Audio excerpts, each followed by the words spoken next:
Okay, folks, I think we're a couple minutes past 6. We are going to get going. Welcome to, I'll let the folks go sit down. Welcome to Science Cafe. This is getting close to our 100th that we've done. Let me ask, first of all, how many of you have never been to a Science Cafe before?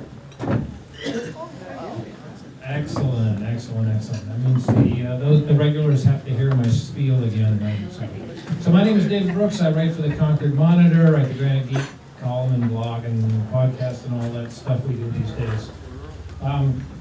And I have been moderating Science Cafes for 8.5 years since they started. They were started by a couple of science fans, Dan Marchek, who was a computer guy down in Brookline, and Sarah Eck, who got a PhD in sort of the biomedical field out near Dartmouth. And both of them basically, they knew about Science Cafes in Europe, which is this program that's been going on for a long time. And thought it'd be cool to start in New Hampshire. They sort of ran into each other and started one and invited me to come along. At the time I worked for the Nashville Telegraph, and I thought it was a great idea. It'd be awesome, just the sort of thing my wife and I want to do in the evening, right? Something better, more fun than trivia night at the bar. And I thought it would last like 6 months and fizzle out. And we started it up here in Concord, went down to Nashville where I was. When 4 years ago I joined the Concord Monitor, I came up here. They're still running a separate one down in Nashville, so there's 2 of them going now, 2 every month. And as I say, it's about 8.5 years now. We're getting close to 100. Basically, we choose a topic, invite wise, educated people who are willing to work for free. Come and talk to you. Working for food, that's true. It's not quite free. Get the audience to ask questions. It's all driven by your questions. We don't have there's no presentation or anything like that. Concord TV is filming it, and it will be shown on Concord TV, and it's online, shared with other cable access television channels around the country. The Concord TV folks tell me this is pretty popular with other channels. It's pretty high quality content. And the joke I have, but it's not really a joke, is that for some reason we're very popular in Salt Lake City. So if you ever go to Utah, maybe people will recognize you on the street. Let's see. My usual spiel is tip your wait staff well, because this is kind of a pain in the neck actually for them, all of us coming at once and leaving at once. Next month, we are having that topic. It's actually going to be on a different day. Usually we're the 4th Wednesday, but the 4th Wednesday would be right before Thanksgiving. So we're doing it on the 3rd Wednesday, November 20th next month. And the subject is going to be engineered lumber or mass timber, which is a whole new product that's being made out of lumber used to building. And in fact, the building code, the National Building Code, was just updated, allowing it to be used for building up to 18-story tall. And there is a big push to build with lumber as compared to steel and concrete for a variety of reasons. One is that, give our loggers an income and use the timber. Another one is that it takes the carbon that's been absorbed by the trees and basically locks it away in a building instead of all the carbon that is produced by making steel and concrete. So there's quite a large push. In fact, I just went to a conference about it last week. So we're going to be talking about that, kind of the construction material of the future. Lumber isn't exactly futuristic. So that'll be next month. We do not have one in December. The Nashua topic next month, which is the second Tuesday, is going to be about residential solar. So if you've thought about putting solar on your house, which by the way I just did, and if you'd like I can show you the app, see how much I produced today. It's really exciting. So you can go down and talk to them in Nashua. I think that's about it. So I am going to come around. When you have questions, raise your hand, just like in school, and I will come around with the microphone, wait for the mic so that the TV folks can hear you. And let me get to you. And I think that's all it. So, all right, what we're going to do is I'm going to ask our 3 panelists to introduce themselves, to tell you why you should pay any attention to them. And when they are done, I will ask the first question, and after that it's up to you. If you don't ask anything, it'll be really dull. So don't do that. Okay, so who are you, and why should we listen to you? Hi, my name is Rachel Steindel-Rudine. I'm an assistant professor at UNH. I'm a sociophonetician, so the 2 bits of that. So the first part is socio for sociolinguistics. So I look at how language varies. I'm interested in language and identity, so I do a lot of work on Jewish languages. And the phonetician part means I look at the sounds of language, so I do some work on vowels, but I'm really interested in tone and intonation, so sort of the melody of speech and sort of the rhythm of speech. Hi, my name is Tim Polya. I teach linguistics at Dartmouth. I especially work on historical linguistics, which means the way languages change over time and diversify in their sound systems, grammar, vocabulary, all of that sort of thing. And you should pay attention to me. I must know what I'm talking about because I obviously didn't get the job at Dartmouth based on my books. That was my colleague Tim Polya. It's a tough act to follow. I'm Laura McPherson. I'm an assistant professor of linguistics at Dartmouth College as well. I am a field worker, so I work on endangered languages and unwritten languages, primarily in West Africa, and also a phonologist. So I am interested in sounds, how they pattern, and in particular also on tone, but the kind of tone and pitch that changes the meaning of words entirely, or plays a role in grammar, which African languages are full of. All right, well, can I just say, all the science cafes have done, the three of you did your introductions more quickly than anybody else. Usually I have to go in and grab the microphone away from people, so it's great. So I'm gonna start off asking you a question. And I am gonna ask you sort of the most basic question I can think of, which is where do languages, or where does language come from? I've heard, is this just animal grunts that we've turned into words, or is it handed down from on high, or what? So there was actually a ban on discussion of this question in, I think it was the French Linguistic Academy, sort of when they were first getting started. They were tired of having people debate about this, and they sort of threw up their hands and said, well, we don't know, and we can't tell, so no talking about this. Since then, there's a few different things we can look at. We can look at sort of when our anatomy developed in order to produce the speech sounds we can make. So stuff like the hyoid bone, which controls sort of your larynx and helps control your larynx. We can see million years ago we start getting something, so we start getting sort of the structures in place, but obviously sign languages exist too. And yeah, there really are sort of a lot of debates. Some people think it sort of comes from music, but again, people argue about that. I know Noam Chomsky wrote a paper with some other linguists, so Hauser was also on that one, and Finch, basically saying we got the ability to do recursion, so sort of embedding things in other things and starting to do things like count, and sort of as an offshoot of that, we sort of got language as a bonus, but we really kind of don't know. I don't know if either of you have your thoughts. Yeah, so there's no longer a ban on talking about this or even more writing about this. So there are huge numbers of books and there are conferences every year, and there's no agreement, right? Otherwise, they just go to the conference and say, okay, let's have lunch. There's one big issue is what is language for, right? And some people say, well, it's primarily for thought. It helps you, and then as a side benefit of that, you can have communication. Others say it's primarily for communication.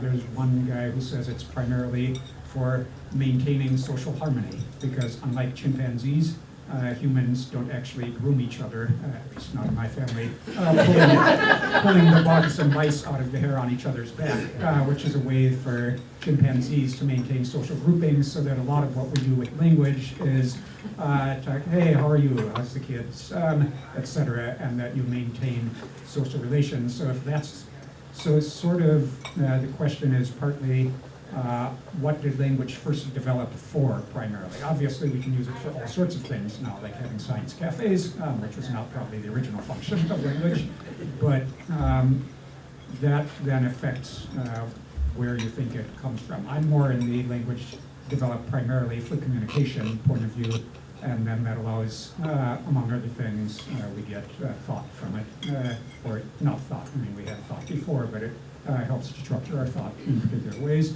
And then, yeah, the anatomy things, if it's for communication, then the anatomy of the vocal tract becomes very important.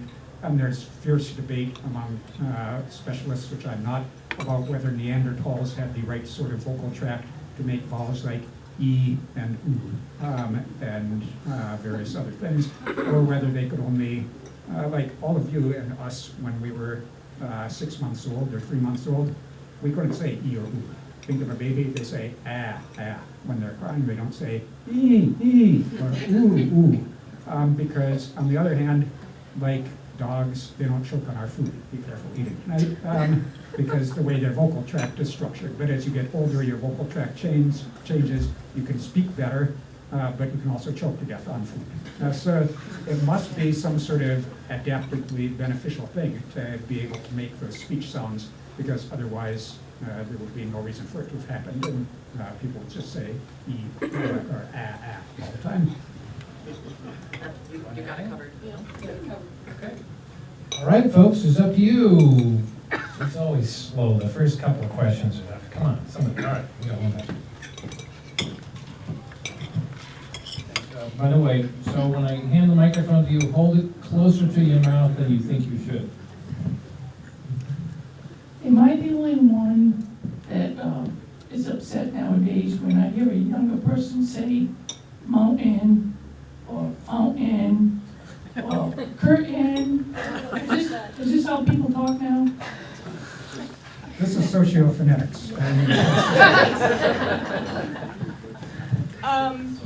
So I'll sort of go meta on this to start. I'll go meta on this to start. So people complain about how young people talk sort of all the time. So I just know in my lifetime there's been complaints about people using uptalk, so when your voice goes up at the end. There's complaints about vocal fry, right, where you sort of drop the pitch really low. Complaints about kids texting. So part of this is that language change, as the other panelists, language changes all the time. So young people just sort of often talk differently than older people. But what's going on with mountain specifically? Should I try to explain phonemes? So yeah. So what's going on is phonologists, so people who look at the sound patterns of language, what's going on is that you sort of have a sound in your head. So you have an idea of, for example, what a T sound sounds like. But what actually comes out of your mouth will sort of change depending on its position in the word and sort of the other sounds around it. So we can do a little experiment right now. I encourage you to do this, even if it feels silly.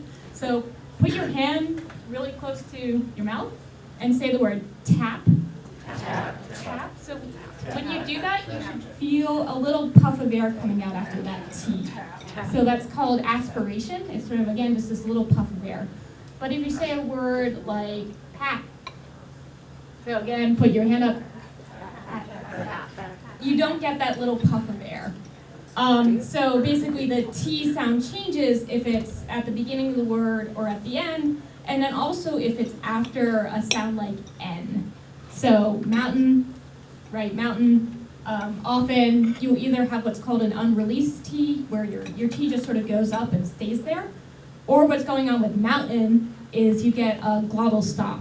So the glottis is the space between your vocal folds and your larynx and your Adam's apple. So what happens is the vocal folds sort of close, and you get that eh sound, mountain. So that's just sort of a variation that we can see, right? You say mountain with sort of the T just going up, or do you say mountain with the glottal stop? We can also see this glottal stop in some varieties of British English. So if you have a word like butter, so we make this little thing called a tap butter in American English, but in some varieties of British English, they put a glottal stop in there, butter. Yeah, sound like a cockney, right? Butter, and you get that glottal stop in there. So yeah, it's basically language change. People sort of have different rules in their head about, well, what do I do after an N, right? Do I do mountain, or do I do mountain? And stuff just sort of varies. I'll just add a couple little notes. One is we're all familiar with a group of 4 young mop-headed fellows from Liverpool who called themselves the Beatles instead of the Beatles. So they did that same thing with the glottal stop. Also, this mountain thing, do you know if Jim, our colleague, Jim Stanford, so I should plug his book right now. He just, right now, his book on New England English is coming out, and I think he may have something in there about the pronunciation of mountain, because it's actually variable in different regions, that people will pronounce it differently. But you're right, it's also variable by age or by all sorts of things, and that's what sociolinguistic looks at, all sorts of variation in language. Who wrote that? James Stanford, like the university, but he is not. Stanford University is a much better place. All right, another question. Let me go over there and look for my feet.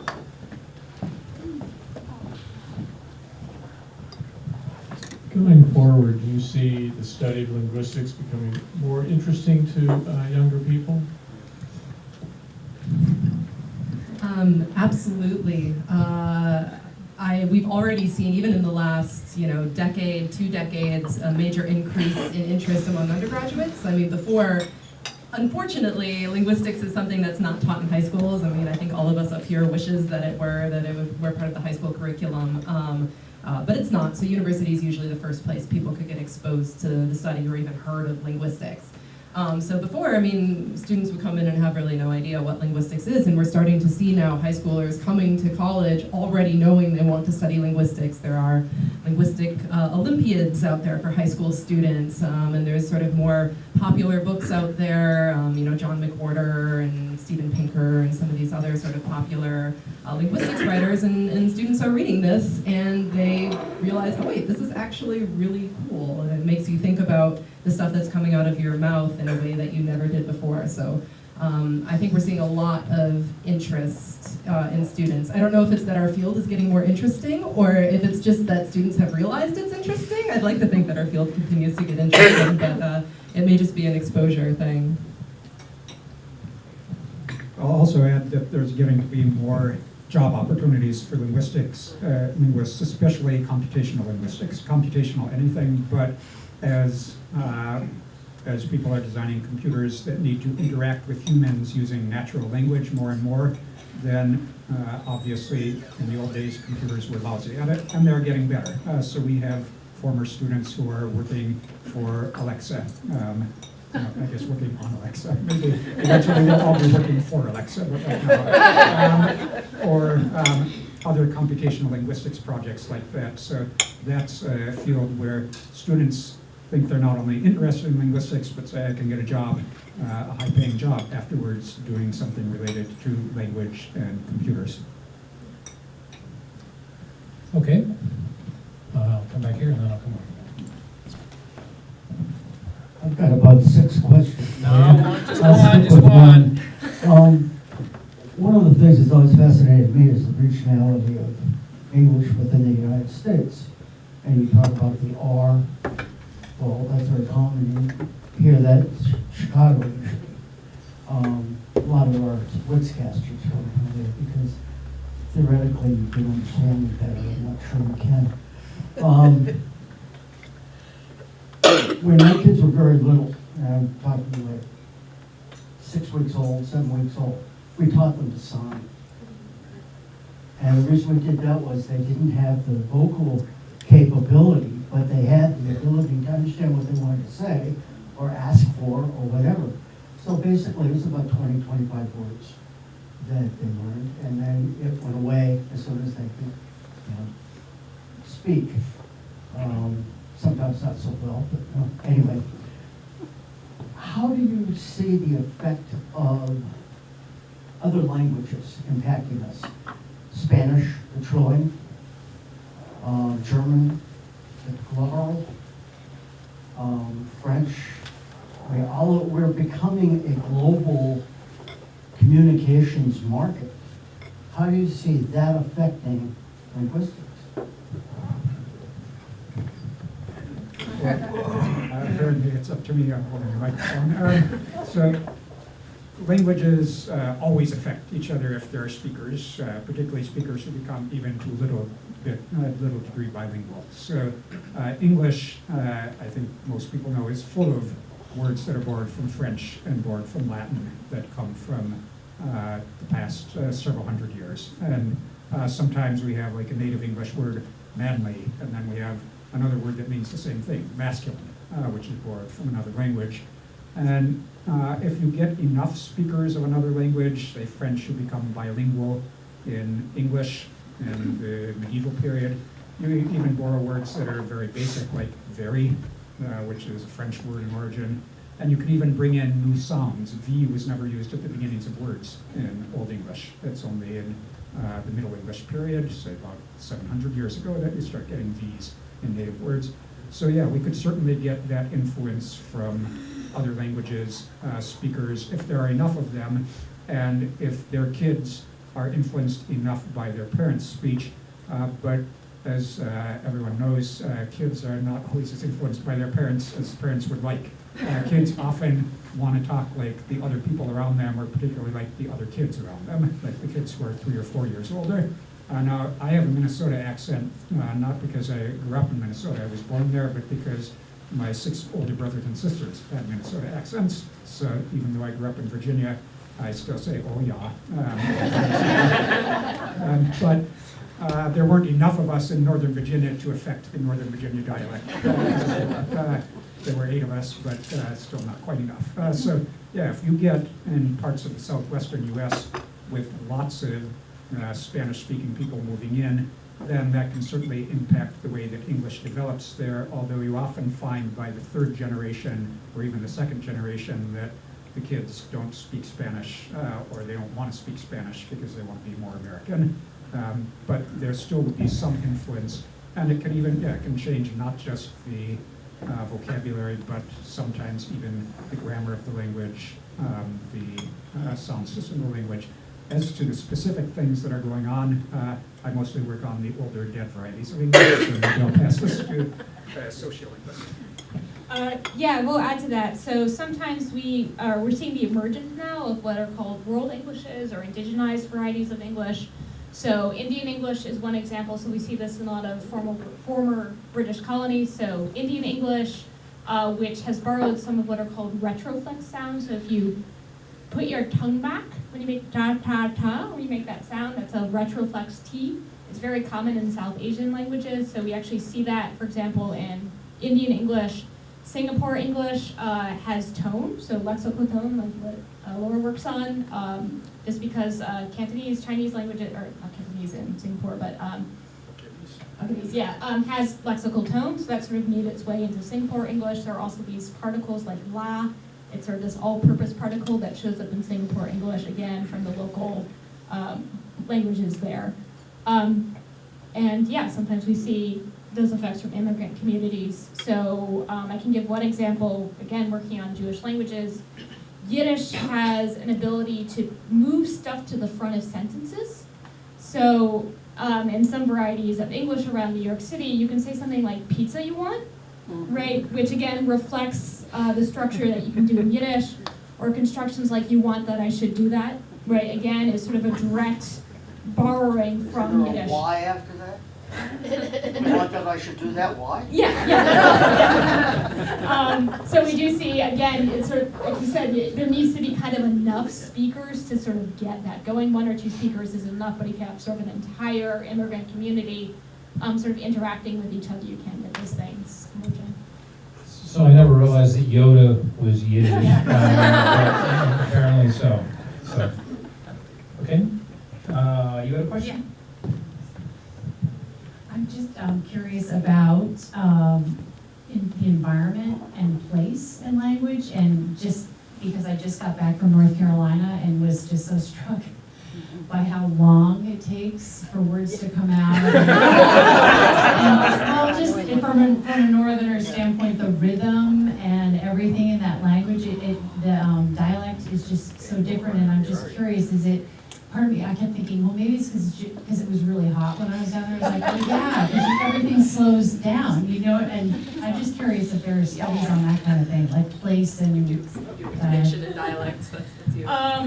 So I know people have looked at differences in speech rate, and your impression is correct. So people in the South, in the United States, do generally have a slower speech rate than people in the North. I'm kind of skeptical about sort of environmental sort of environmental stuff affecting that directly. Again, part of this is I'm a sociolinguist, so I want everything to come to sort of social meaning and sort of social construction. So I think it's just, again, it's one way that you can see variation from place to place, and you can see these differences from language to language. Yeah, so it's just sort of one way that language can vary. Talk about the environments. Yeah, I'll add just one thought about the environment, which is there's been kind of an increase in studies, not often from linguists, more often from economists or other people who just start working in language, showing correlations between environmental factors and language. So, for instance, languages spoken at higher elevations are more likely to have tone. The use of pitch, to change meaning, and the explanation is, because the air is more rarefied or something, perhaps the pitch travels. Most linguists don't think these are true. These studies are true. When you look at a lot of these, when you look at a large data set, you can find these spurious correlations between anything. I mean, you can find a correlation between linguistic diversity and the number of car accidents in a place. The higher the linguistic diversity, the more car accidents. Yes. But I mean, spurious, right? Just all sorts of crazy things that people don't believe to be true. And so I think the danger is finding something that feels plausible, because it feels certainly plausible that, it's hot, so people are just kind of like, I don't need to talk as quickly, I'm tired. They did actually find the correlation between languages that have higher, what's known as morphological complexity, so sort of more little bits of meaning that get crushed into verbs, for instance, and the number of siestas that are taken, and it's tiring speaking those languages with lots of morphological complexity, but a lot of people don't think it's true. There doesn't seem to be a huge effect of direct environmental factors on, grammatical things like that. Actually, I can see the car accident thing. If you got a complicated language, you're yelling at people, it's a lot of thought, you run into the stop sign. Exactly, you can't understand the other guy in the car. Yeah. So, as linguists, some of you deal with not just the auditory oral tradition, but also written forms of language, right? Well, as you were talking about teaching your kids sign language, I got thinking about texting, and texting as a written substitute for communication, immediate communication, casual immediate communication. Thinking that a lot of it now is peppered so much with exclamation points, emojis, GIFs, all kinds of things, and there's fewer words and more, sometimes it's animation, and it seems almost as if our written language is shifting more towards sign language, or toward things that provide more subtle nuances of emotion and meaning, or contradictory meaning. Do anybody who's doing work in that area, how the visual influence and the visual graphic opportunities are influencing our speech? So there's a really great book that just came out this summer, was it? Yeah, very recently by Gretchen McCullough. It's called Because Internet. And it's all about sort of language in the internet age, and she talks a lot about this, about sort of the evolution of the written language on the internet or in texting or whatever.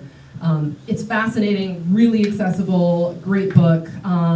So the thing is that most of the written records that we have were things that were written either formally, or they were, tax documents or stuff. It wasn't, just kind of writing casually back and forth, unless it was in long letters and everything.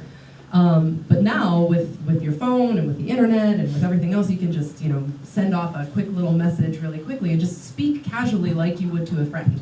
I mean, I think if you recorded yourselves talking to friends and tried to transcribe it, you would find you don't talk anything like what you write.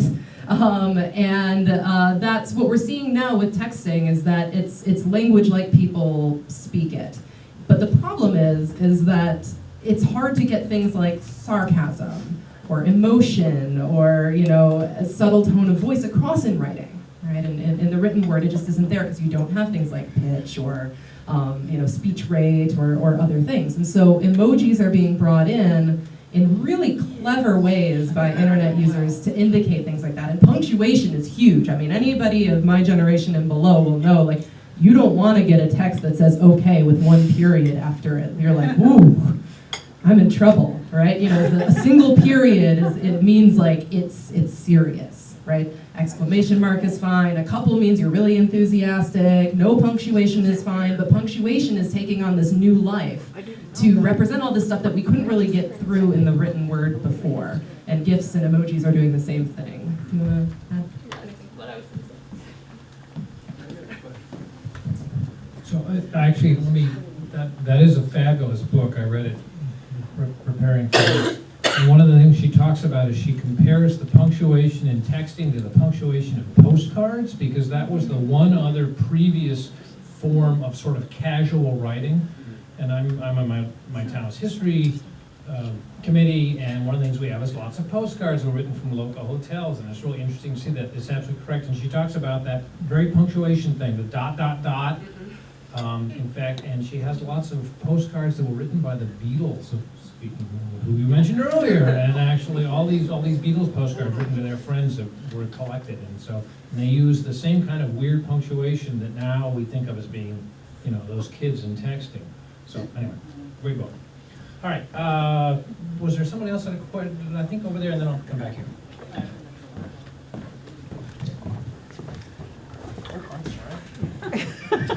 Sorry about that. That's all right. Wearing lighter shoes. Direction. I'm interested in lost or suppressed languages, particularly Native American languages, where language is so tied to culture, and even if a lot of the people are gone, but the whole culture is suppressed. How do you bring it back? And if you bring back a lost language, can you ever bring it back to what it initially was? That's a really good question, and it's a really important issue. It's the International Year of Indigenous Languages. Over half of the world's languages are endangered right now of extinction. I mean, we're talking about like 3,500 languages, and the United States and North America has suffered incredibly in a loss of linguistic diversity. And so it's really hard to bring a language back. It's been done. Modern Hebrew is one case, and if you've worked on Jewish language, I'll pass this to you afterwards, and maybe you can talk about that case, because that's sort of held up as the one case where we really have managed to bring a dead language back and turn it into the first tongue of children and new speakers.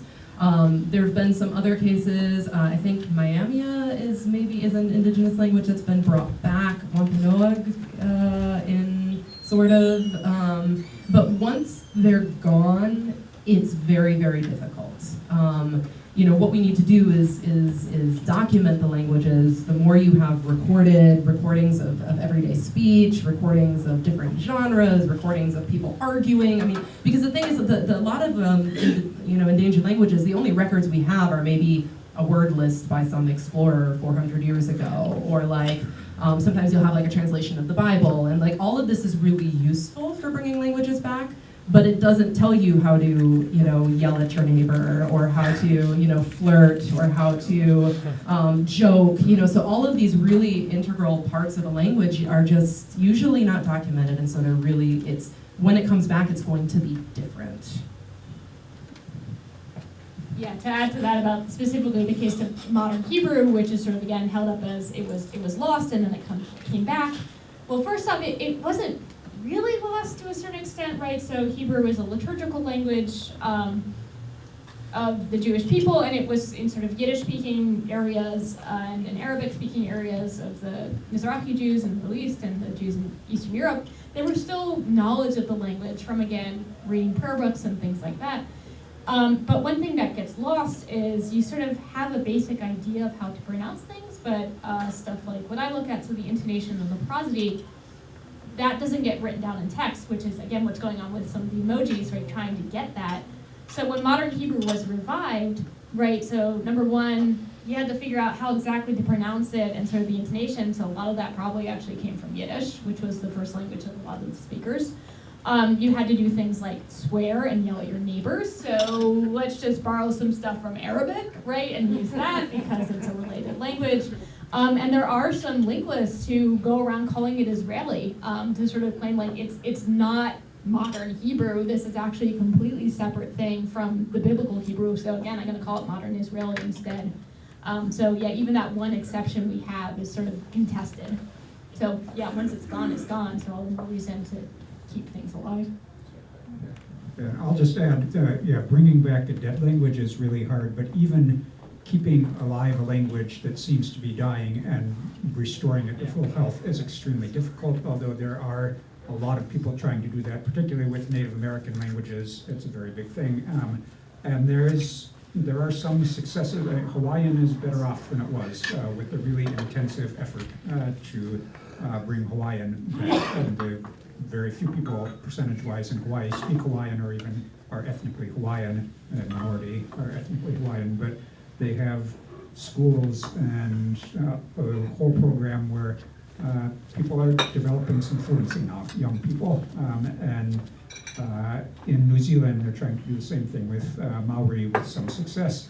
But then there are places like Ireland where there are maybe 10 to 20,000 people who still really speak Irish dialect fluently, natively.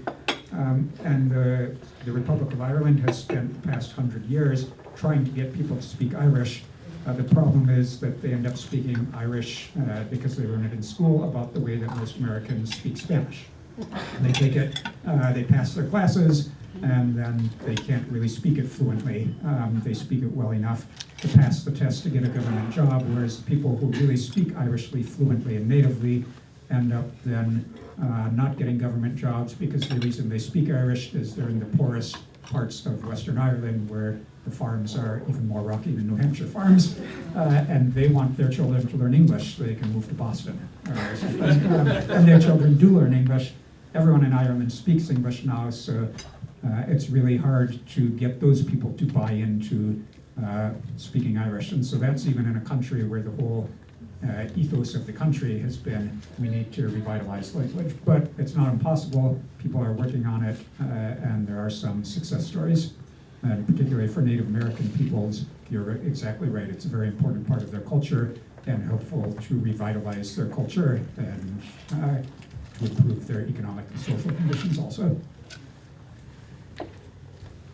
All right? Hi there. I was having a conversation just today with some people about that curious thing that went around the internet about a year ago where the same exact recorded word was heard completely differently by different people, and they couldn't understand each other. And someone said one of the interpretations is Laurel, and Yanni, that's it. How would that type of thing, like obviously it's something with the frequency you're dominant or you're hearing, how would that affect how you speak? If you're hearing things differently, that could alter your speech, I assume. That's a really good question. That was a fun one. It was like, is the dress, gold and white, or is it blue and black, a lot of sounds that we as native speakers of English, are completely distinct to us. We would never confuse them under normal circumstances, are actually acoustically very, very similar to one another. So L and R, for instance, la, ra, are actually fairly similar, which is why some languages which don't have that distinction have a really hard time distinguishing those. And so I think, correct me if I'm wrong, because do you remember the Laurel Yanni thing? Okay, you might remember better than I do.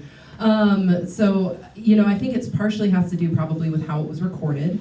That some of the frequencies in it were ambiguous between being frequencies associated with like Laurel, the R of the R, and Yanni. I mean, they sound like they should be so different, but do you remember it better than I do? Okay, perfect. You take it. Figure it out. So it is basically, it boils down to stuff being acoustically ambiguous. So when you make a vowel sound like an E versus an oo, what's going on is that what are called the resonance frequencies differ. So it's sort of the same way that a French horn sounds different from a trumpet, sounds different from a clarinet. Sort of how things are vibrating gets different, and sort of those patterns are what helps your mind distinguish between, say, an A and an E, or for Yanni and Laurel, between a ya and a wa. And basically, sort of the simplified version is your brain is sort of picking out either the higher frequencies in the resonances or the lower frequencies in the resonance. And that seems to push you in terms of which way you interpret it. And I know I have a colleague, Rory Turnbull, who's at University of Hawaii, who suggested some people are just sort of more inclined to kind of listen, take the high frequency information as being more important, and some people take the low frequency, and that might correlate with if you're more inclined to hear Yanny or more inclined to hear Laurel. And you can actually do something called a low pass or a high pass filter to sort of pick out the higher frequencies or the low frequencies, and if you do that, again, that'll sort of tilt you to hearing Yanny or Laurel. Do you think that's genetic, or is it something that can actually be altered by environment? Do you mind if I? Yeah, go ahead, if you want to add to that explanation. So I wanted to actually, if you don't mind, like quickly return to your other original question, which was like, how does that influence then, like when we're talking to each other, you know? I think the thing about it is that because that was something that was snipped out in isolation without anything else around it, and plus they're like I mean, what is Yanny? Like, I mean, does that even mean anything, right? But I mean, the Laurel means something, but because it wasn't embedded in a larger context, you didn't have any sort of benchmarks for who this person is, what their vowels sound like, you know, what their sounds sound like. And that's just not going to be the case when you're speaking to somebody in person. You're going to have a pretty good idea of what somebody's going to say in a lot of cases. And from very little information, your brain will actually figure out it will do the calculations without you knowing it about like how long your vocal tract is, and so where those resonances are going to be for a man and a woman or this particular person, what that person's E is going to sound like versus a child's E, because the frequencies are going to be different person by person. So it's never going to really be a huge problem. Like that particular level of insane ambiguity is not going to be a problem in everyday speech. Yeah.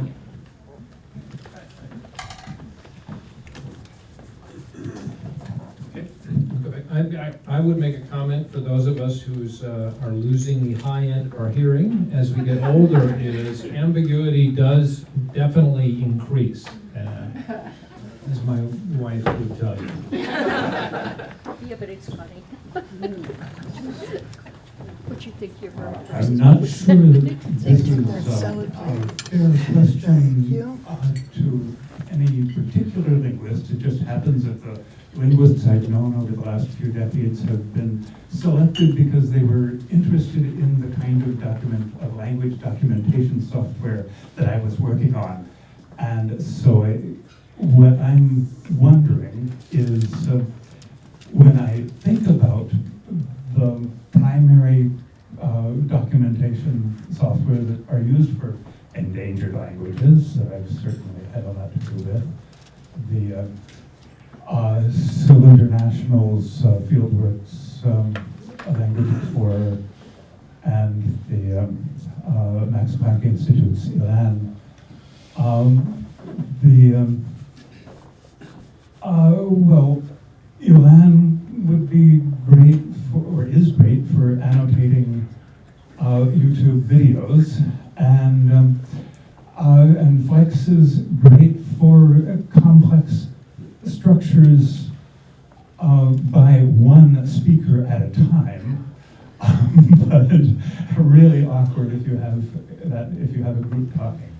Then I was reading the Macaulay Because Internet and thinking about the changes in morphology and wondering what on earth happens to your documentation software as the units of the language change, so that you have LOL, etc., and it's not clear that those should simply be treated as words with roots the way that I've always had to treat words, whether I had any idea of what was meant by words in the language that was being presented, which I usually didn't.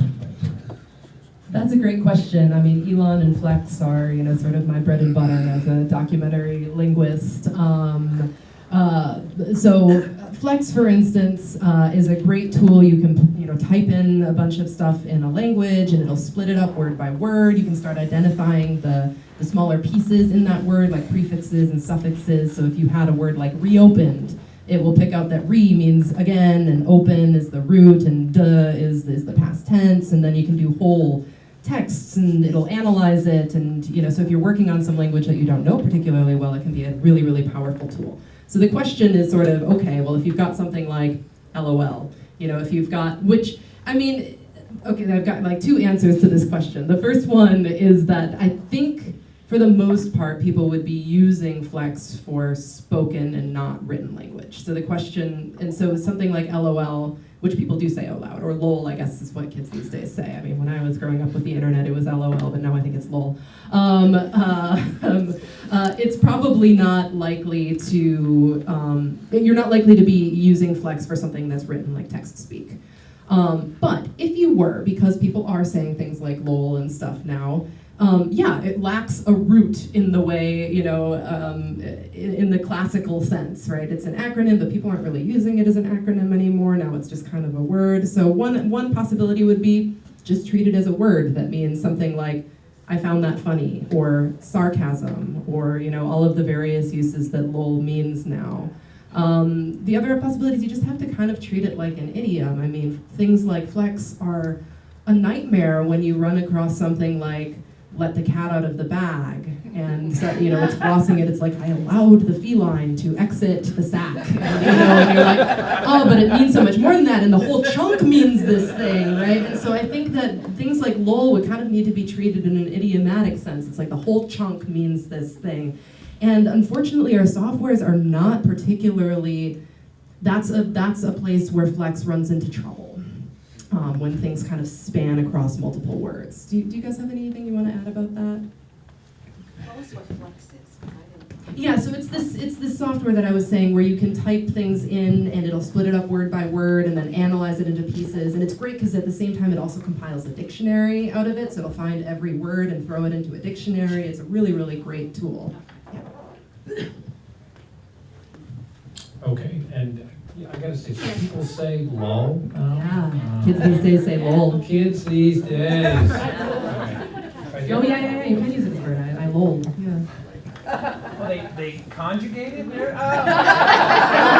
So see, it does have a root now. Lol is the root. I have a question about how broad linguistics really are, because with the deaf community, and how they're really fighting against the medical establishment with cochlear implants because they feel their language is so much more expressive than our spoken language. And so many children are being encouraged, or families being encouraged to do this, and the parents we can't really talk to their kids. Is there any information or studies into how they're dealing with sign language or that, crossing the bridge? So there are a number of deaf linguists who work on ASL.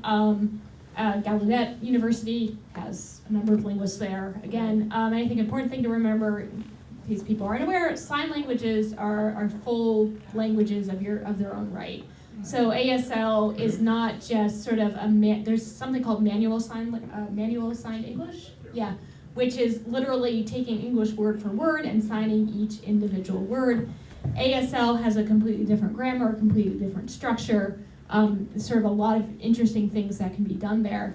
And you're right in that there is some tension within sort of different people who have hearing loss, and there's sort of a difference between deaf with a lowercase d and deaf with an uppercase d. And I think it sort of relates to where deaf is with the uppercase d is sort of the culture. And it does, you see a lot of the same rhetoric that you see with endangered languages, where again, we want to preserve this language, this is our way of speaking, and it's integral to our culture. And there are also, so cochlear implants are great, right? These are, if you don't know, these are, again, a way of improving the hearing for kids who have hearing loss, but they're not perfect, right? So you can actually listen to simulations of cochlear implants, and again, it's not always clear. We mentioned issues of ambiguity, so stuff like fricatives, so these are hissy sounds like s and sh in particular, so these are the first things to go in hearing loss, and cochlear implants actually don't do a great job of sort of dealing with that. So some deaf people who've had cochlear implants basically say like, I don't like this is bad, so I'm just gonna assign to my kid and not even bother with the implant. And you're right in that again, there are sort of arguments about the ethical nature of doing that. And I sort of talking in circles here, I apologize for that.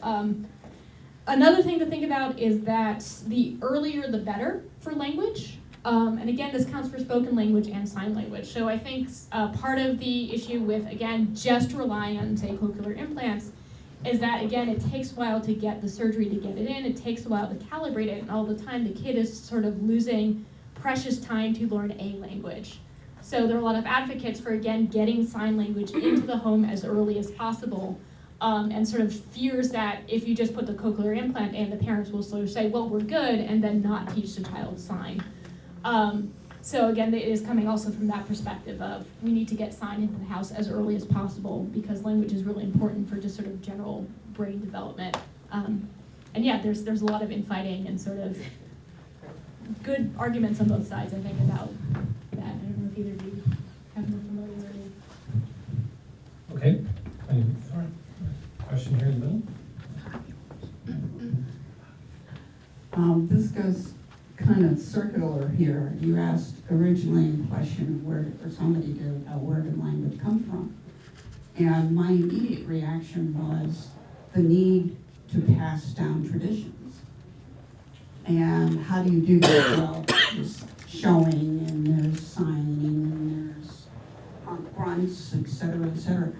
And then this conversation got me around to, and you kind of brought it up a little bit, is the indigenous people in New England were so wiped out and so scared of saying that they were Native Americans that many of the children had no idea what was going on. And one thing I will say, I've had a connection through a friend of mine who's not Native but works very, very hard in doing bead work that's Wabanaki or Abenaki correctly done for it.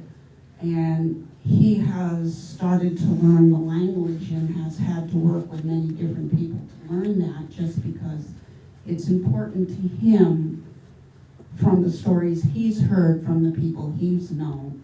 And I just, when you're talking about the cochlear and having those problems of connections, I can't imagine being a child who couldn't speak to their mother because they weren't allowed to speak the language or say anything.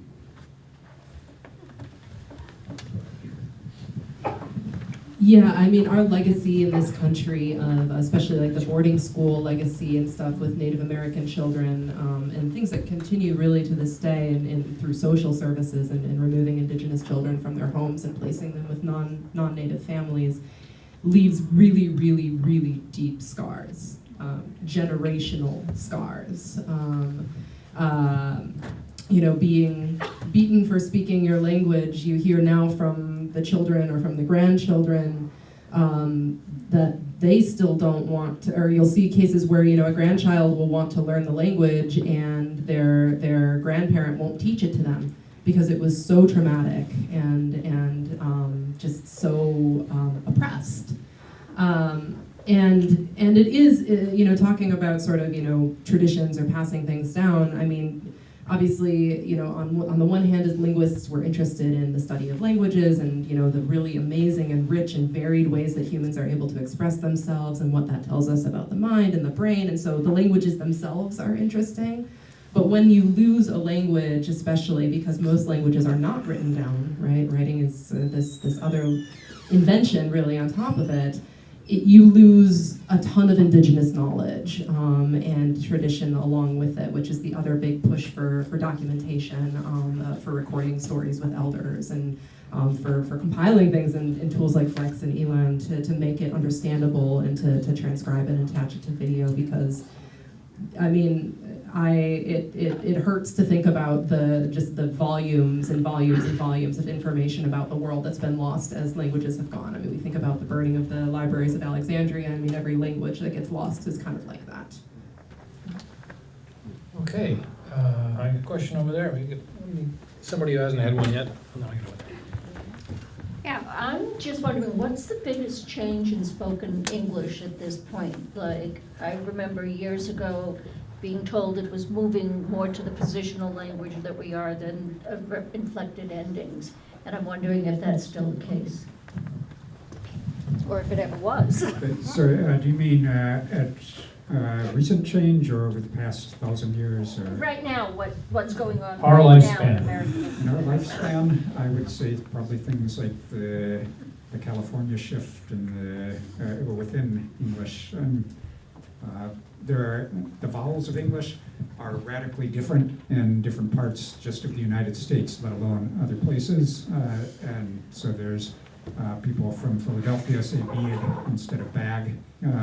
People from Detroit say socks instead of socks, and so on. And this is a sort of thing that if it weren't checked by other sort of social circumstances that encourage people to pronounce things more comprehensively to each other, could eventually lead to diversification into separate languages. Now that doesn't seem likely to happen in current social circumstances in the US, barring some sort of collapse of our society like the fall of the Roman Empire.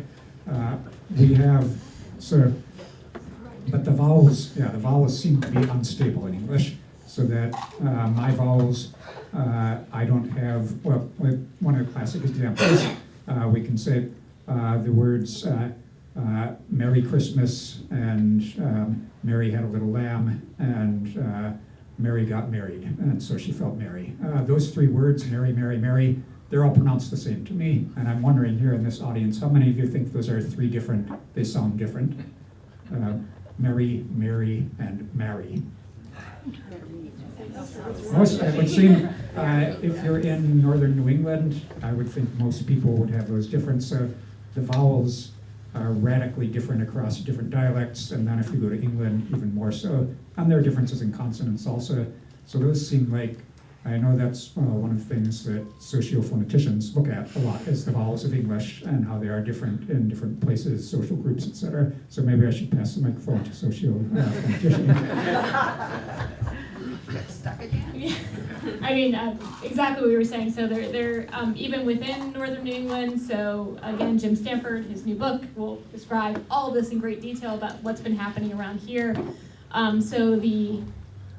I'm from around New York City, so I should have them different, but I don't. But the Mary, Mary, Mary difference is sort of going away in northern New England. So if you ask like a young person, right, unless they're from sort of far northern New Hampshire or sort of in Boston, would likely say that they're the same now.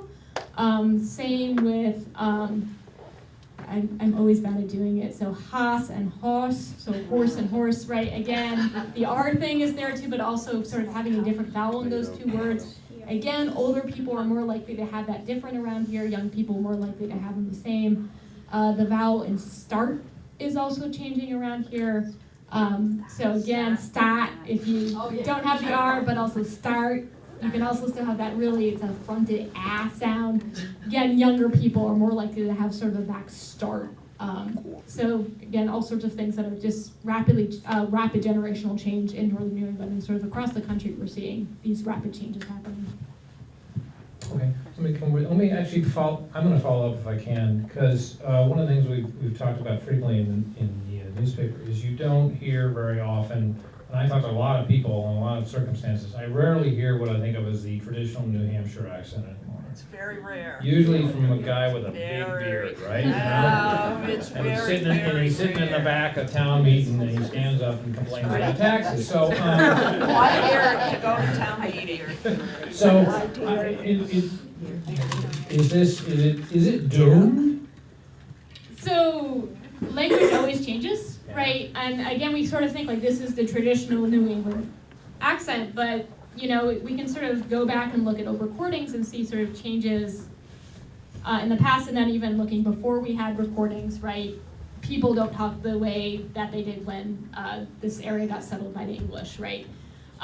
So yes, things are changing in northern New England, and we are losing some of the traditional features, like again, having Mary, Mary, Mary distinct, having horse and horse distinct, not having that R sound, and then like stot. But I think sort of the general socio-linguistic language change consensus is New England English will likely still be distinct from other parts of the countries in different ways. So one thing that's remained steady, that hasn't changed, that sort of people don't talk about it, but it's still there, is, so if you're from Minnesota, so the word C-O-T is, Caught, and then C-A-U-G-H-T. caught, they're homophones. You're homophones, right? No, I'm also from Minnesota. You're also from. Yeah, and I one's thought caught and one's caught. There you go. So Caught. cat, caught, or from New York, caught and caught. Caught. But one feature of New England English is that Eastern New England English, so this is actually different if you're in Vermont or New Hampshire. In New Hampshire, they're the same, caught and caught, right? So that's one thing that hasn't changed, right? And it's partially because it's hard to split things apart once they're sort of together, but again, there will still be things that are distinct. Teaching undergrads, right, they're still saying wicked, right? So some other distinctive regional features will still likely hang on, even as, again, sort of the older features that make New Hampshire distinct disappear. Other ones will probably be emerging as it happens. Okay. Question over here. Somebody who hasn't had one, you haven't had a question. I would be interested in hearing your thoughts about what the current thinking is regarding the theory of universal grammar, the idea that human beings are born with certain grammatical concepts sort of baked into their brains. And I think of the work of Noam Chomsky and some of the early Steven Pinker stuff. So I'd love to hear what you think about that. So my thoughts will be radically different from those of some other linguists. This is one of the most contentious and divisive issues among linguists. So you could even say among linguists much less than there was maybe 20, 30 years ago when it was a core issue, but there were, you could say there were Chomskyan and anti-Chomskyan linguists. And so that idea, Noam Chomsky, who's obviously famous also for his political writing, but professional linguist, and his big idea was that children are born having a template for the grammar of any language already, because children, as we know, they acquire language really quickly, much more easily than we can do as adults. Take any child and throw them down anywhere in the world, any monolingual English-speaking or Chinese-speaking or Maori-speaking environment, if we could find monolingual Maori-speaking environment, and that child would quickly develop fluency in that language in the course of a few years. Whereas all of us, throw us down there for 10 or 15 years and we're not going to be a fluent native speaker of the language. So there's something going on there.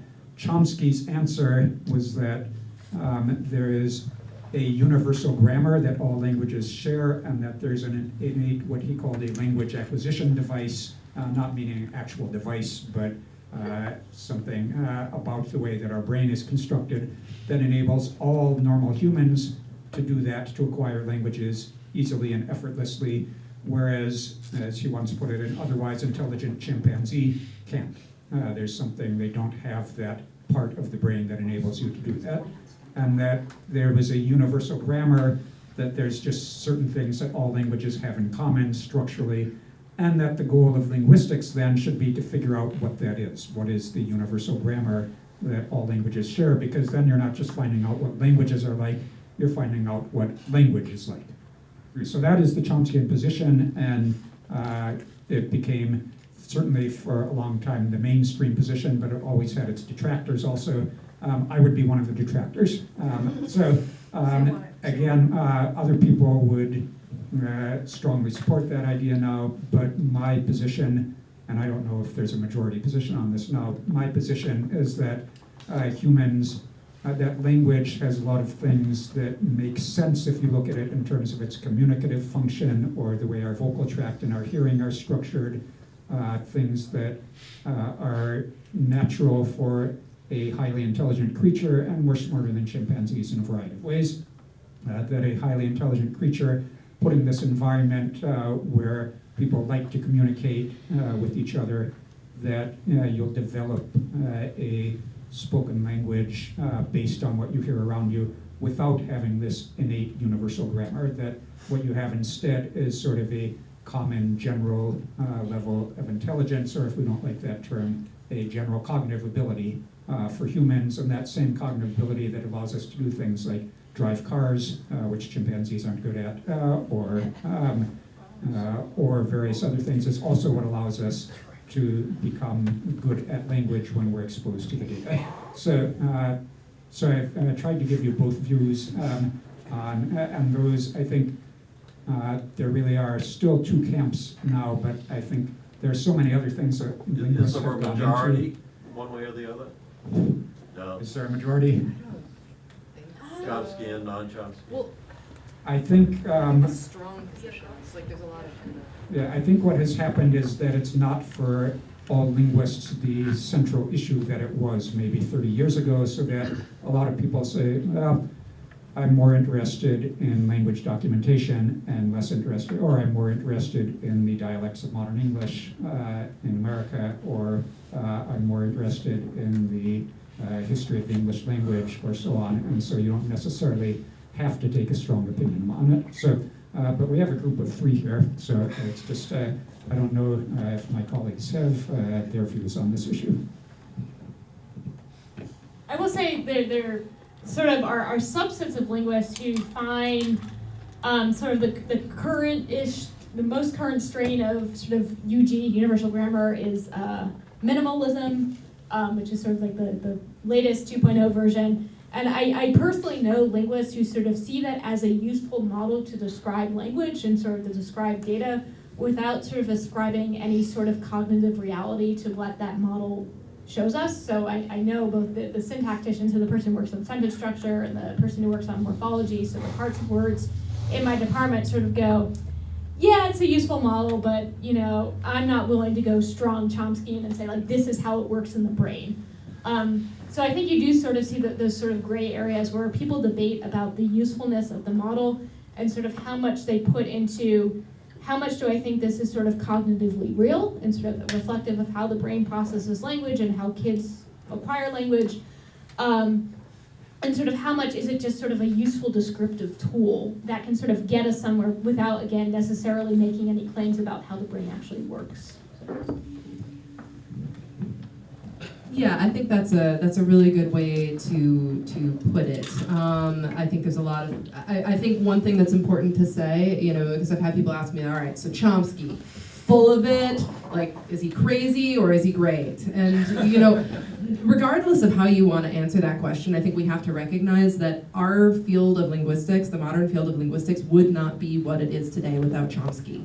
Without his ideas, without all of the things that he has done over the years, without all of the bitter arguments that he has, you know, triggered over it. I mean, we would not be the modern field of linguistics without Chomsky's ideas. So, you know, love him or leave him, he's been hugely influential. And I think, I mean, for me personally, so I came from a rather Chomskyan department, I guess. I did my PhD at UCLA. So I'm more of a generativist than probably either of you two are, would that be fair to say? I'm also not a syntactician, and that's where most of Chomsky's main ideas these days are, is in sentence structure and not in sounds. He hasn't really worked on sounds since about 1967. You know, I think they're very, very useful tools, as Rachel said, and also I think there's something to the idea that humans are predisposed to language, you know, perhaps in addition to or above our other cognitive abilities. I mean, a lot of what happens in language you can see in other areas, you know, pattern recognition and things in the visual field versus auditorily. But, you know, I mean, there are areas of the brain that are correlated with language, and you know, so there's probably something to it, but what exactly that is, I don't think we know yet. I think those are sort of the next big discoveries waiting to be made. Okay, thanks. I remember reading years ago there was one of these people that taught chimpanzees to communicate, you know, using symbols, and they named one of their subjects Nim Chimpsky, just to sort of stick it to Chomsky. So I have you, and then you. I'd like to pick up on what was said about dropping somebody down in a culture and being able to absorb that language. And I remember, we're all familiar with the Navajo code talkers. And I had a college classmate who was of Hungarian extraction. And he used to repeat a story about the fact that Hungarians were used as spies in World War II because nobody who was not born speaking Hungarian could possibly speak Hungarian. that it was something that the structure of the language or the grammar or the pronunciation, whatever it was, could never be learned by somebody who was not a Hungarian-born and native speaker. Aside to that, I understand that the same language family of Hungarians, I believe, Finnish, so they're really unique. But that was just a contribution. I'm interested in the accents. I'm speaking regular, but I got the beard, and I can talk New Hampshire just about as well as anybody in this room. And when I get on the phone and somebody asks, where are you from? I say Concord. They say, huh? And I say, oh, I'm sorry, you people pronounce it Concord. And when I say my first name, Stuart, people say George. So I've learned not to talk not to talk native.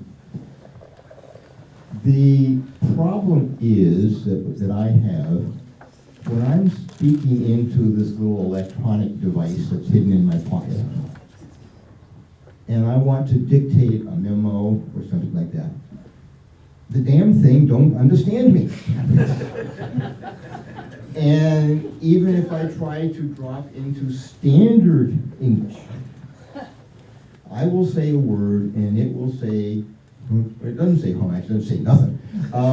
It will type something that has absolutely no relevance at all.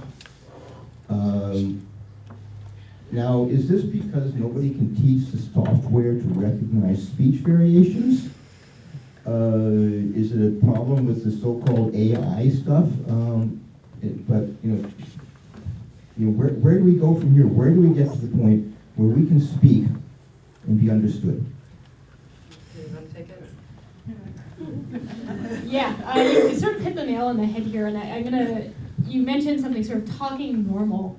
So as a sociolinguist, we're sort of interested in I'm sort of interested in how people talk, and it often turns out that sort of our ideas about what counts as talking normal sort of goes into our ideas about what sort of people we think of as normal, which is sort of, it ends up being white people from the Midwest, right? So if you sort of picture like a newscaster, right, it's probably sort of, again, a white person from the Midwest. And again, we sort of have this conception of that's the normal way to speak. People from the Midwest don't have accents, even though there's a huge sound change. So like you mentioned, that there's a northern cities vowel shift happening in the Midwest where, again, you say sax instead of socks. So it's sort of contradictory to the facts on the ground to a certain extent. So what happens is that we have this idea about what counts as normal. So we have software engineers at places like Google or Amazon who, again, go in with this idea of this is normal speech, and they train their data. So a lot of how natural language processing works is you give the computer a big pile of data, you say, here's an ah, here's an a, here's an right? And the computer sort of learns, here's an ah, here's an a, here's an And the problem is if you train the computer on, say, an old white guy's speech from the Midwest, the computer's really good at recognizing an old white guy from the Midwest. But if you take a young African-American woman from the South, it's gonna go haywire. Or even, an old guy from New Hampshire, it's gonna have issues, right? For certain definitions of old. So,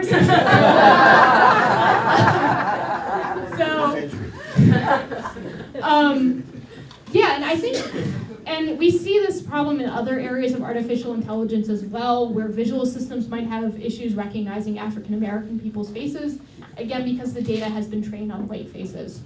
I think some companies are starting to realize they need to work on this, particularly, as I mentioned, World Englishes. There's a growing English market outside of the United States, and their English is even more different than ours. So if you want to sell cell phones with Siri in India, you better make sure that Siri can understand Indian English. I mean, I understand that Alexa is sort of working on regionally specific versions of Alexa that work with those different accents. But yeah, it sort of all comes down to sort of what do you think of as normal? And then when the software runs into something that's not quote unquote normal, it has problems. Yeah, so I thought I'd add that to your question, will this ever get better? If there's money in it for the companies, right? I mean, that's, so they are aware of this now, but then they want to sell things, and how big is the market of people with the real New Hampshire accent versus the market of people with the India accent. And so this also goes to what I said though about computational linguistics being a big growth field.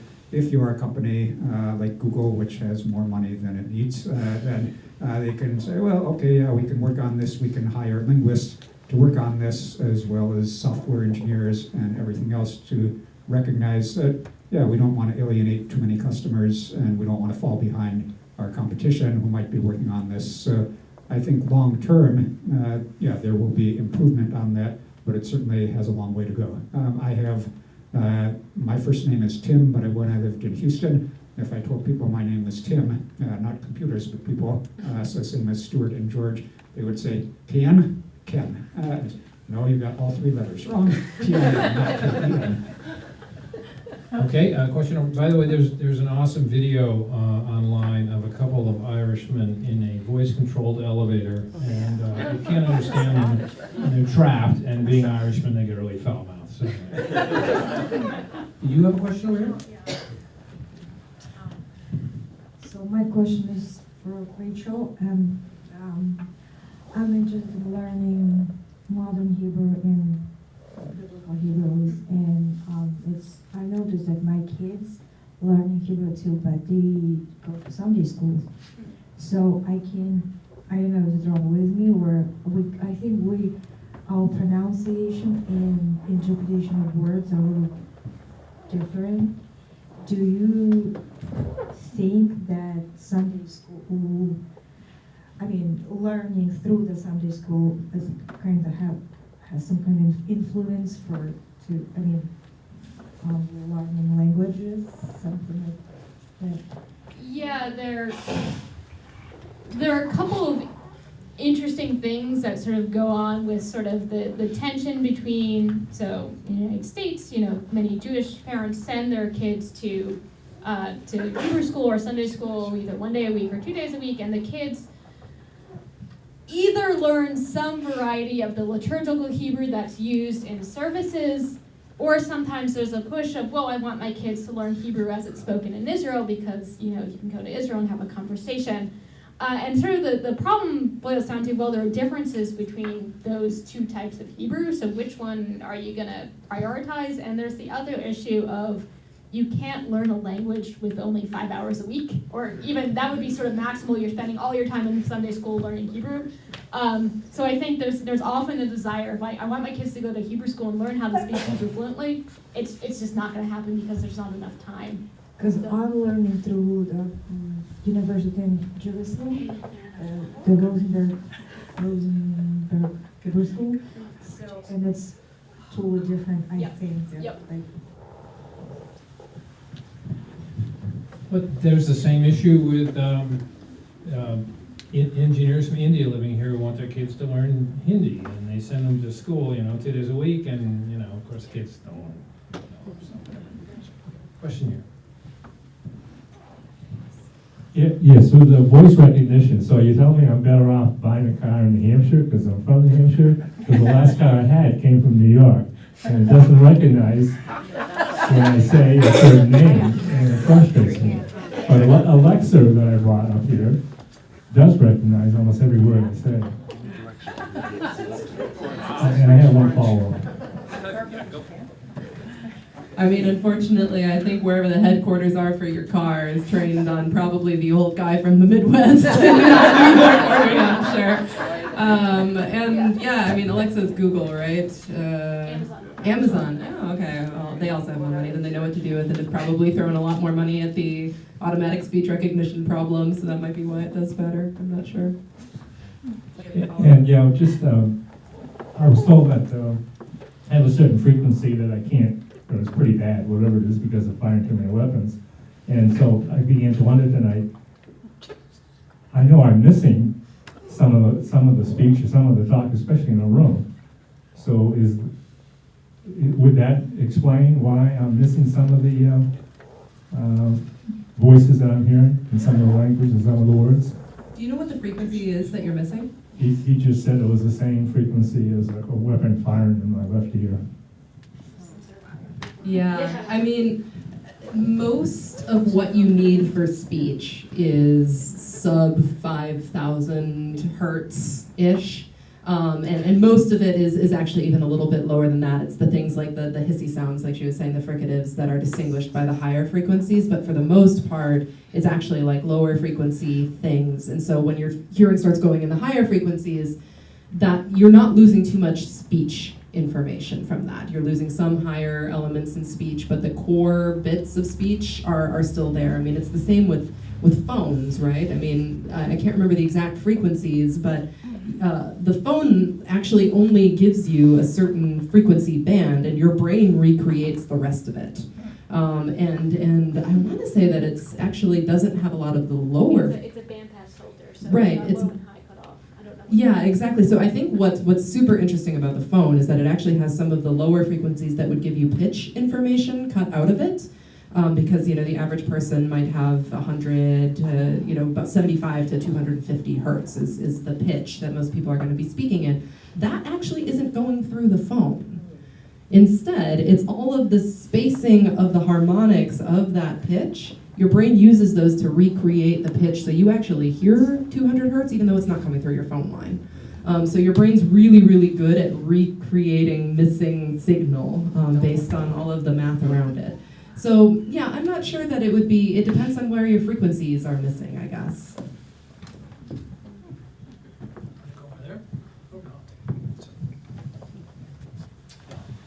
Let's see, I think. All right. Thank you. Are any of you fluently bilingual? Like raised speaking two languages? Well, can you speak another language pretty? Yeah. All right. So my question is a curious question. What language is that, may I ask? French. French. So if you and I were in Paris, and I'm a French, and I speak no English, it's French, and we're having a conversation, my question is, when you listen to me, do you translate that to English, and your response come back to me retranslated to French? No. Or do you think in French? No, I think one of the things of like reaching a level of passable fluency is when you stop speaking in English, or stop thinking in English. Obviously, you want to stop speaking in English. That's the bare minimum. No, I mean that's really, and I was not raised speaking French, but I started studying when I was 5, and I've studied straight on through. And there was a point at which you suddenly realize, oh my gosh, I'm not translating this anymore. It's just coming in French, and I'm just processing it in French. And when the conversation was over, I'm still thinking about it in French. And I think that's like sort of the fluency level. Thanks. There were lots of hands. Somebody, you haven't asked a question yet, have you? So with AI, I'm assuming some of your students are obviously getting on board because of speech recognition. And I'm thinking ADA compliance is all gonna come stick us all, right? So the phone not interpreting who we are and where we are, they're gonna have to be ADA compliant at some point, because help I've fallen, I can't get up has to be understood if you're in New Hampshire or California or Texas. So I was just curious, with all the linguists that you, skills that you have, and I imagine some of those students are probably going into crime or intelligence. Have you guys ever been called on to listen to something that maybe was a hybrid of languages that has evolved that someone couldn't nail down, and the FBI or CIA was trying to figure out, well, could this be these criminals and these criminals putting together a secret language? I was just curious. Wow. I've never been called as like an expert witness. I know that some linguists are, but the usual circumstance that I've seen, like, so for instance, with a lot of the recent like ICE raids or immigration court, I've seen a lot of calls for indigenous language interpreters, because a lot of Central American immigrants may not actually even speak Spanish. They may speak Zapotec, or they may speak Mayan, or they may speak Bravery, or they may speak some other language, and so there's been a lot of call in the court system for people who speak something other than just main languages, and I've seen calls in linguist circles for that. But do you guys have thoughts about? Yeah, I will say first that the only accurate thing about the movie Arrival, I don't know if any of you saw that, is that linguists do frequently have helicopters landing on our backyards. Also, we all own houses that are much more expensive than the normal assistant professor could possibly own. Linguists do get called as expert witnesses sometimes in trials. I don't know of any linguists being called by the government. The Army has Army linguists, but by that they mean people who speak Pashto or Arabic or so on. The National Security Agency hires linguists, but we don't know what they do. I don't know because I don't work at the National Security Agency. It's more than top secret. And they hire mostly mathematicians for code breaking and so on. There was one well-known linguist who said his greatest achievement as a linguist was not the books he published or the students he taught, but there was a man on trial and there was a phone recording of him, and the prosecution was saying that this was a phone recording of this man, and the linguist was able to go in and demonstrate, no, it wasn't him because he has a Philadelphia accent, and the person on the phone has a New York accent, which sounds similar to outsiders, but he was able to demonstrate and find that, so this man, in fact, was innocent and was found not guilty, and he said that was his greatest achievement as a professional linguist. I will say, I think there was, I'm blanking on what the name, it was like Jihad Bob or something. There was some ISIS fighter, and I know they work with some linguists to figure out he's not a native Arabic speaker, so where is he from? So I know there has been some work with that, with trying to figure out the native language with some ISIS fighters, and using that to sort of pinpoint where the person came from and who they sort of are. And I do know there's some bad government use of linguistics, so using Google Translate, which doesn't work very well, to look at people's social media to decide if they were a threat to the US. And that's actually led to some people sort of getting blocked from getting visas who probably shouldn't have gotten blocked. So yeah, sometimes it's not so good. Sometimes we do need trained linguists in there to say, no, don't use Google Translate, this won't work. But common sense. Yeah. Thank you. Let's see, what questions? How about you? Well, that makes, talking about different languages, that makes me think, do any of your students go on to study linguistics as it relates to the non-human animal kingdom? Like with dolphins, they all have a language, different animals have a language. Yeah, ours do not do that at Dartmouth, although they may well at other places, simply because we have a fairly small faculty, and most linguists just sort of arbitrarily we define what we do as working on human language. And while other animals, dolphins, etc., have communication systems, they are not what human linguists normally work on. So people who do work on those things will typically be in the animal science department. And so if students come and ask us about those things, or about bee dancing, the way that bees communicate the location and distance of honey, we say, well, yeah, that's interesting to us, but our focus is simply on human language. So if any of our students have done that, I don't know of them. And it turns out that the students who end up majoring in linguistics find out the sort of things we're interested in, and that's what they're interested in. And if they're not, then they'll major in something else. All right, questions here? I had a bunch of hands, now they're all gone, so I'll go back over here. Oh, you haven't asked yet. I wanted to follow up on the earlier discussion about hearing loss and the impact and frequency band and all that sort of thing. I have initial stages of that, and being an engineer, of course, I had to investigate the whole thing. And talking with the audiologist, he said that the middle ear tends to put a resonance in the system right around 3 to 4 kilohertz. And that's also, as far as I can determine, where most of the PTK type stuff is encoded. So, and his also his follow-up comment was that that's where most hearing loss occurs because of that resonance. The high sounds damage the cochlear nucleus and kind of go from there. So, and indeed, telephones, my father was in the phone business, also emphasizes that band, the, let's say 500 to about 3 kilohertz, because that's where all the information is encoded, and everything above that is just interesting but not needed. So, I guess the comment would be, anybody in the linguistics field looking at ways you could sort of compensate for people like us who are starting to lose that critical decision-making area.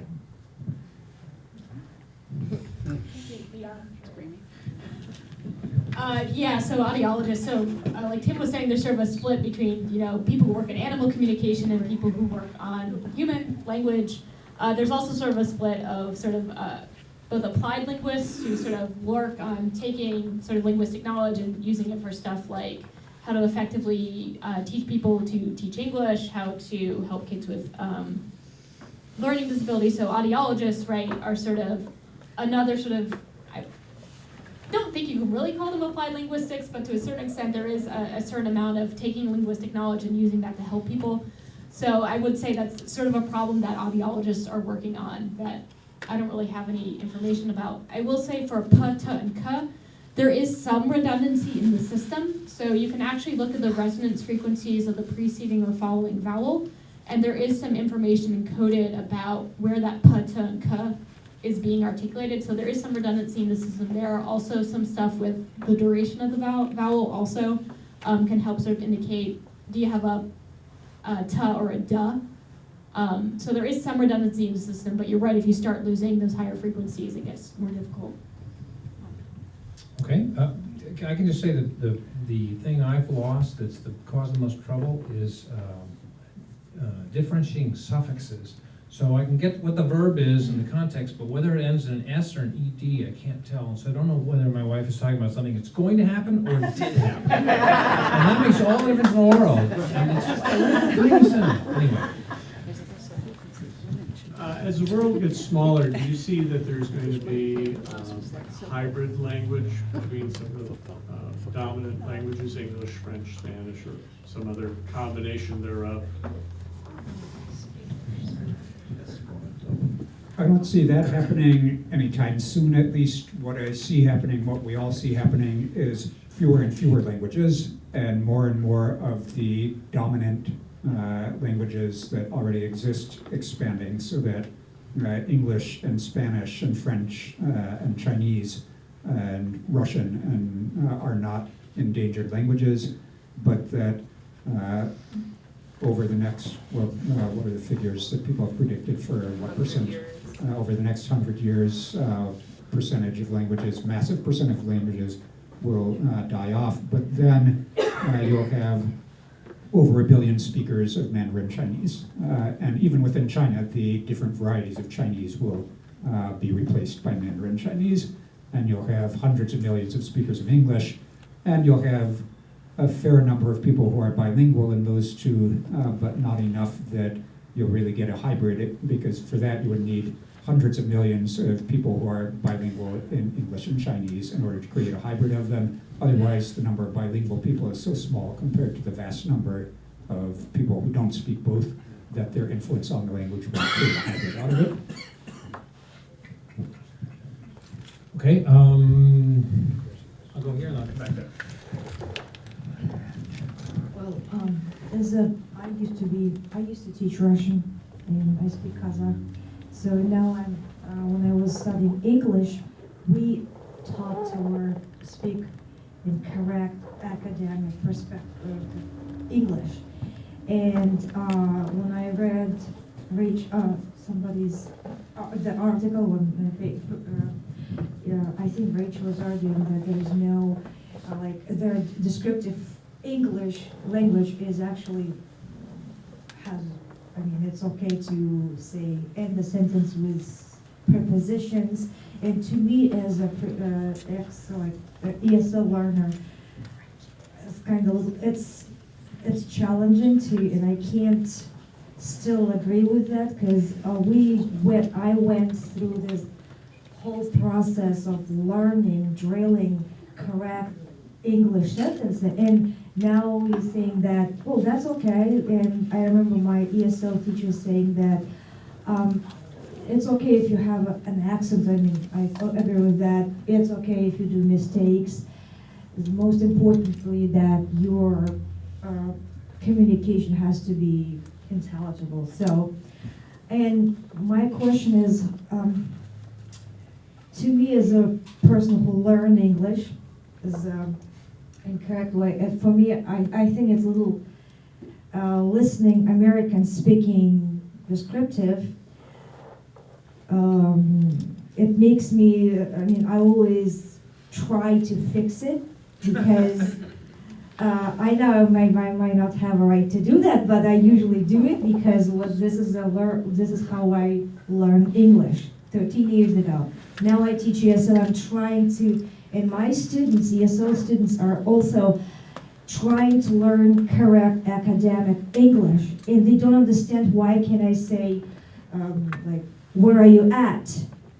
And I can't explain that why people say so, because I know it's wrong, but this article I read, I mean, it was like, I don't know, I can't wrap my mind around that. So my question is, so how do I have to define the mistake? You know, you're like, what is incorrect late English, if there is something like that? If, you know, did you get my point? Yes, yeah, I think, so this is actually something that linguists, descriptive linguists will mostly say that there's not in any absolute sense a right or wrong in language, but we have the same issue that you do in that we teach students to write, and if we have, as I did when I lived in Texas, students who wrote, 2 students in successive years wrote that Achilles drug Hector's body around behind his chariot. I have to, instead of drag. I would have to meet with those students and tell them that I don't think that you're stupid because you wrote drug, because I know that's what people where you come from say for the past tense of drag. But you need to be aware that other people will judge you by your language. And there are socially established standards, and it's up to you to decide how you want to present yourself. And some people choose to present themselves one way, or in different circumstances to use different varieties of language. And it can certainly be helpful if you want other people to think of you as intelligent or educated, to speak in a certain way, or even more to write in a certain way. If you have a job application, you will probably want to pay attention to your spelling. Now, you might be brilliant, but the person reading your file looks at it and says, this person's an idiot, he can't spell, which may not be true, but you have to be aware of the reactions of people coming to you. And for non-native learners of languages in particular, as a non-native, you're aware that you're going to be judged based on the way that you speak, and there'll be often prejudice against you to begin with, so that if your English seems non-standard, then people can take that even more as a sign of, yeah, stupid foreigner can't even speak proper English. So that I can certainly understand how you and your students want to know what the socially established standard is. The difficulty is that there's not just one socially established standard. There are different people who have different views on it. It's sort of like clothing, right? So clothing is not, it is not absolutely correct that men should always wear hats. But 100 years ago, if you were a man in Western society and you went outside without wearing a hat, or a woman 70, 80 years ago and you weren't wearing a hat and gloves, well, that was wrong. Nowadays, I generally wear a shirt when I teach. And there are days in the summer when I, strictly speaking, wouldn't have to, but there's a social standard there which is very real, and I would be judged harshly and would even feel wrong myself if I were not wearing a shirt. On the other hand, if I'm at the beach and I'm planning to go swimming, I'm probably not wearing a sweater. So I think of language in that same way, and those social standards are very real. And for a language learner and a language teacher, you need to be aware of them, at least so that you can make the choices that you want to make about how you're going to present yourself linguistically, just like with clothing.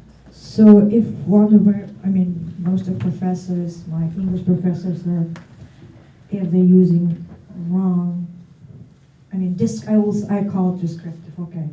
Descriptive language, what do I have to think about them? What do they, So I mean, it's, if you, I'm trying always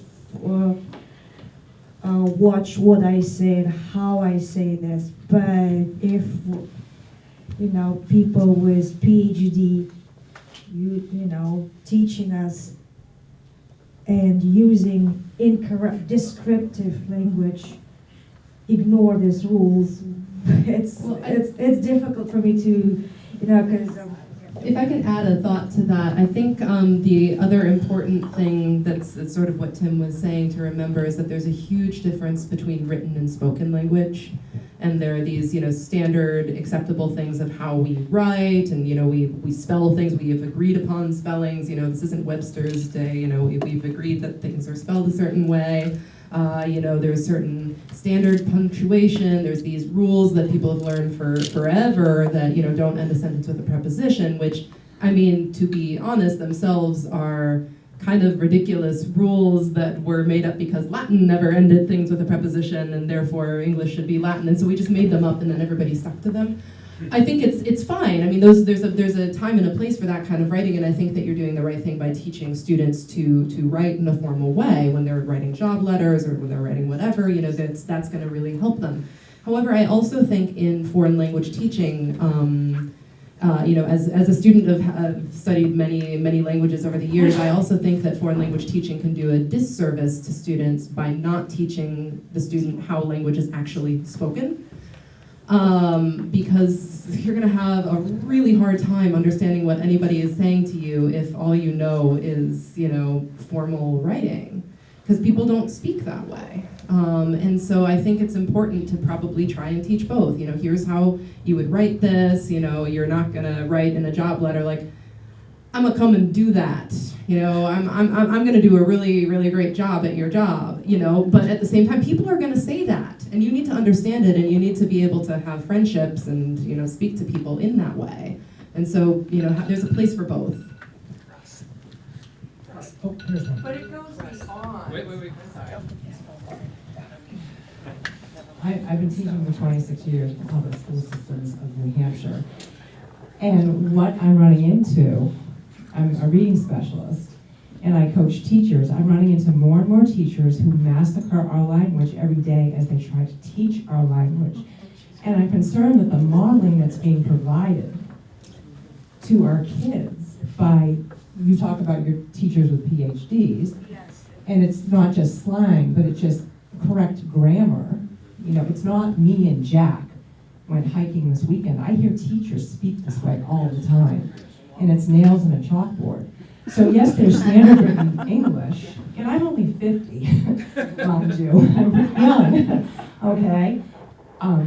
It's not just standard written English. I mean, we need to provide this modeling, and we're not. Is that what you're getting at? Yes, and It's very frustrating. I'm a doctorate student too, and I'm trying to use, you know, I don't let. I am a doctorate student too. I did education, so I'm trying to use correct English even when I talk to my kids too, because I think still language is a I mean, brings a tradition, you know. It's everything about the rule tradition. So I mean, and I agree with you. I think we should, if we teach, we should be able to, yes, that's true. So I will say, so part of what this comes back around to is sort of what we think as sort of quote unquote correct or sort of quote unquote normal English. Again, as a sociolinguist, we sort of believe that a lot of that, again, sort of goes back to who do we think is normal, who do we think is correct. So a lot of the standards, so like Laura mentioned, a lot of these rules came about because it was sort of decided in the 1700s that Latin was the perfect language, therefore English should be like Latin. So if you said we shouldn't end sentences with prepositions, and that the nominative case, so I should be, you know, it is I, right? We should have the nominative case in the second half of the sentence instead of, and again, that was a rule from Latin. If we actually look at the structure of English as descriptive linguists, who sort of linguists is sort of just describing how language is out there, we see that the accusative case, me, is sort of inherently kind of the default case in English of who's there? Me, right? That's sort of what people actually do. So part of that goes down to is there's sort of a lot of baked in assumptions, again, about sort of who is normal and who is correct. And again, it also tends to be sort of slightly upper class, again, usually white people, people from the Midwest who are sort of, again, seen as sort of quote unquote normal, so the way they talk is normal and correct, and people who sort of deviate from that in some way, from being from another part of the country, being lower class, being of a different race, right? Then you start getting into, well, they don't speak English correctly. And again, if you look at stuff like African American language, African American English, right? Again, that's seen as incorrect or broken English, but it's actually has its own very complex rules. So one example, he be running, right? You can sort of look at that and say, well, that be is it's just incorrect. It should be he is running. But actually that be means something different. It means like he habitually runs, so he often runs, he's a runner. So again, sort of from a prescriptive point of view, that's quote unquote incorrect. But as a descriptive linguist, we would sort of look at that and say, oh, this is actually an entirely different system. So going back, yes, there are certain standards, and it is good to teach children that, again, people are going to judge you for the way that you talk, so it might be beneficial to sort of learn how to code switch. So use different varieties of languages in different situations, just like you change your clothes to go to the beach or teach a class or go to church or go to synagogue, you wear something different. Use different language and different points of view in different situations. So, I don't know if Okay. yeah. We're getting near the end. Do you want to No, follow? no, it's fine. We're getting near the end. A question over here from somebody hasn't asked one yet.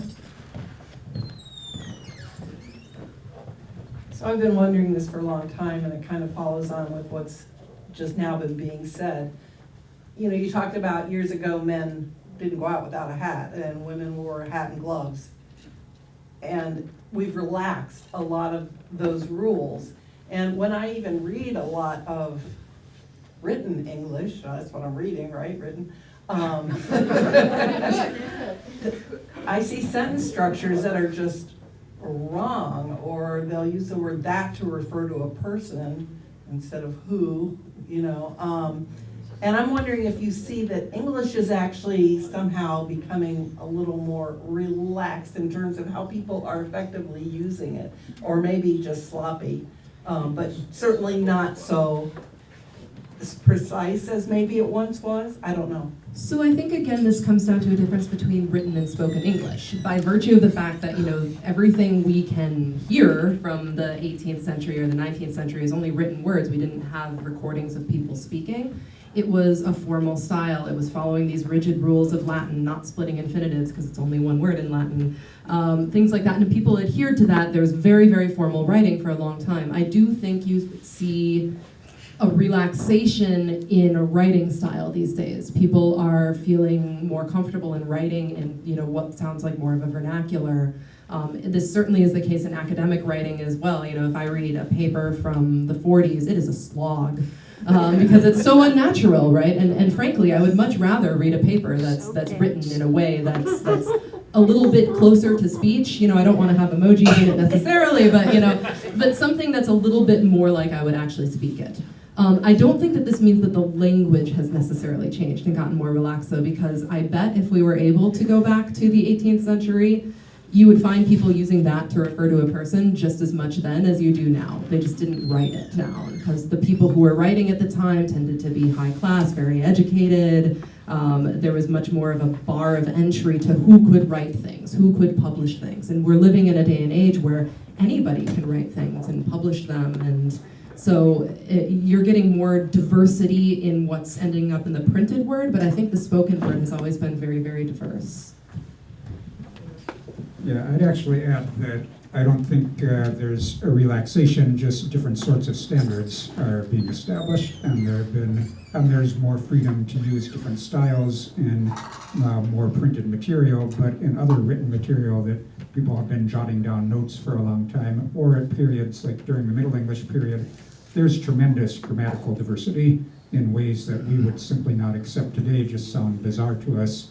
But there were things, so there's change over time and what the grammatical structures are that are accepted or not accepted. So for example, we no longer, for a direct object pronoun, use him.